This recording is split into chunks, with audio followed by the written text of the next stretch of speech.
Man is continually suffering from dementia. I don't think he really understands what he's saying. Do you really think the president has dementia? I do. I think if you look at any of the videos from 2015 or 2016 and look at how he responded to questions and how he was at press conferences, and then you fast forward and look at him now, I really think that there's something genuinely wrong with him. I'm not a doctor. I haven't diagnosed anything. I'm just suggesting to you that just look at the way he puts words and sentences together and thoughts, and they're almost divergent in the same sentence. Gosh, he really buried the lead there. Governor J.B. Pritzker, you heard it here first, not a doctor. I know that this is going to be the leading headline that comes out of this show today. Are you kidding me? J.B. Pritzker saying that Donald Trump has dementia. I cannot take these people seriously. They can't fight on policy, so they fight with diversion tactics to take away from the news of the day. Let's get somebody who does know what's going on and has spent a lot of time with the president, Senator Eric Schmitt, joining us right now. Of course, the Missouri senator there in Washington, D.C. Senator, thanks for being with us today. Great to be with you. Get out of Illinois, Annie Frey. Come to Missouri. This is my pitch once again. J.B. Pritzker is a hell of a spokesperson for the cause, too, I think. Oh, my gosh. I mean, when you look at people like J.B. Pritzker who are salivating over the thought of being president, I don't know that anybody else is salivating over that, but he is. A lot of salivating. When you hear people like J.B. Pritzker say that President Trump, that, you know, they question his dementia, especially you've served in the Senate when Joe Biden was the president. Where was Pritzker there? What's wrong with these people, Senator Schmitt?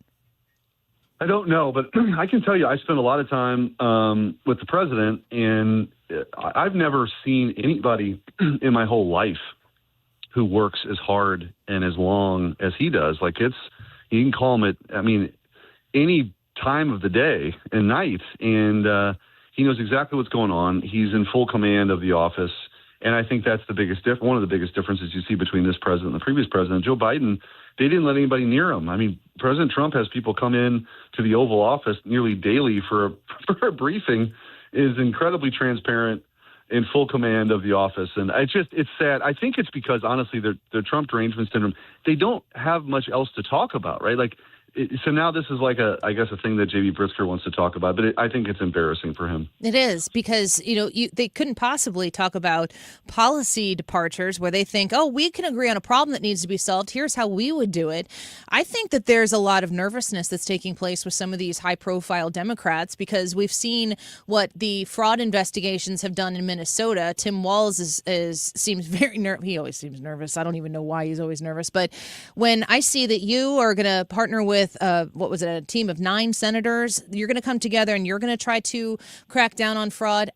To me, it looks like maybe the long-lasting story out of the Trump administration, the Republican majority in the House, the Republican majority in the Senate, in this period of time in American history. What the gift that you can give the future of this country is what you guys are doing with fraud. Yeah, and we have the tools now, too, with technology to go after this stuff in a much more meaningful way. Because when I was Attorney General in Missouri, if we would bust a fraud case or something like that, and let's say it was emanating out of some storefront in Florida, that's harder to get. This kind of pay and chase model is really hard to hold people accountable, but there's tools now to catch it on the front end.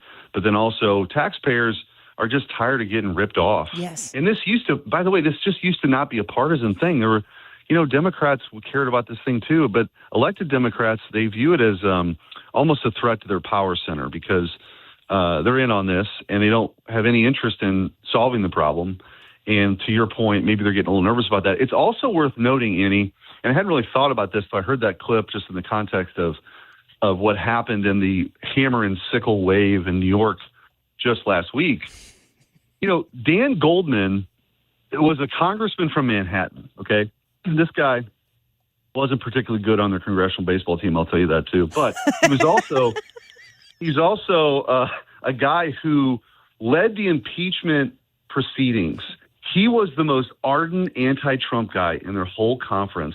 And guess what? He got smoked. Not good enough for them. Smoked. It's not good enough because you know what? He hadn't gone full-blown commie. And that's where they're at. And they know it. Guys like Pritzker know it. Josh Shapiro knows it. Andy Beshear knows it. These guys are toast because they've created this monster. and the monster is now hungry, and their monster is running for office now, not just blowing them up on social media. They're running for office. And so I just think that there's a real reckoning coming. And I don't think the Democrats have hit rock bottom yet at all. Talk to me about the danger of socialism creep, which is what I'm calling it, because we've been watching, Bernie Sanders has been there for quite some time, and he's been bold to say he was a democratic socialist. And, I remember when Hillary Clinton was running for presidency, I think it was like an MSNBC interview, and she was asked by one of their anchors, can you tell me the difference between a Democrat and a socialist? And she fell all over herself trying not to answer the question. But this isn't a new issue for the Democrats, but they've tried to appease it for so long that it's now devouring the Democrat Party. What happens next to the country if the socialists were able to take the Democrat Party? Can they take a strong enough position in our federal government? Yeah, I mean, I think they're realizing now the call is coming from inside the House. Yeah. They've been able to kind of point their ire on President Trump and like I said, kind of feed the beast of this socialist / communist movement that's happened under their noses. And by the way, they've been able to fix things. They didn't let Bernie Sanders move forward. They kind of put Joe Biden in as a placeholder. Then Biden was there. Then Kamala Harris got installed. In 2028, they're going to have a bottom-up primary where everybody on that stage is going to get asked a bunch of questions like, for example, do you believe that taxpayers should fund transgender surgeries for prison inmates? And they're all going to raise their hand. Like, it's going to be that crazy. On the economic side, this Mandami guy is kind of popular, and he's good on social media, and they're all going to be chasing that. So that's why people think saying AOC's got a legitimate shot, people thought that was crazy. I don't think so. I think, and by the way, what is the consequence? So Joe Biden, think of his administration as kind of he was like this figurehead who came in they only put him there because he thought he was the only guy that could maybe beat Trump. He's in office then. He's like a figurehead. Whether he really believed in open borders or not, I don't really know, but he had a bunch of people, gender study grads from Ivy League schools who wrote white papers about open borders were suddenly like in the White House dictating policy or giving out pardons with the auto pen. But what happens if actually a true believer gets in, right? Like somebody who's very committed to this cause over a period of time, it's very dangerous. It's open borders. It's all the stuff. It is a dangerous road to go down. And so, people are going to have a choice when we get there, but I don't think there's any denying that is where their party is headed. And it's not good for the country. Like, I don't take any pleasure in it. I mean, even though they're going to have some crazy people that maybe is easier to beat. But if they actually win, that's terrible for our country. And I think it's, one of the reasons why you see only 31% of Democrats now say they're proud or extremely proud to be an American as we approach America 250. It's nuts. Yeah, it's really sad. It's very sad. I do sense a surge of patriotism, though, from a larger percentage, and I think that's attractive to the people who are paying attention maybe now, just to the general idea that maybe it's okay to love your own country. Thank you, World Cup tourists, for making that evident here to us, that maybe giving us that objective reminder. Yeah, who knew, Annie, that air conditioning in Buc-ee's would be the thing that brought the Europeans to our side. Yeah, we should have tried that earlier. That seems pretty cheap and easy if that's something we could have exported. Senator, I do want to ask you about the Supreme Court rulings, birthright citizenship, among some of the others. And I'm looking at the mail-in ballot ruling, just several of the things that came down from the Supreme Court. I'm looking at the Save America Act going, maybe we don't need the people on the bench in the Supreme Court to fix these problems. Maybe the Congress actually needs to legislate and get something done, and the Save America Act is just sitting there waiting for something to be done, but everybody's looking at the Senate saying it's not possible. Is it? Oh, God, I think we got to try. I really do. And I think the way that you try is you do what's, the talking filibuster, as we've talked about on your show before, where if the Democrats want to kill it, they got to earn it, and you spend the requisite time to maybe beat them on it. That is, I think, the best path moving forward. It's something that I certainly support, but it's a big commitment, and so hopefully we can do that. But you're right. Congress is the Article I branch for a reason. We're supposed to take action in times of crisis like this, and I do think this erosion of the meaning of citizenship and And what we saw was some of the immigration policy and, only allowing elections for American citizens, which seems pretty simple. We ought to be moving on those things. And I do think it's worth mentioning that it was kind of a mixed bag, the Supreme Court. Do you think they got anything wrong?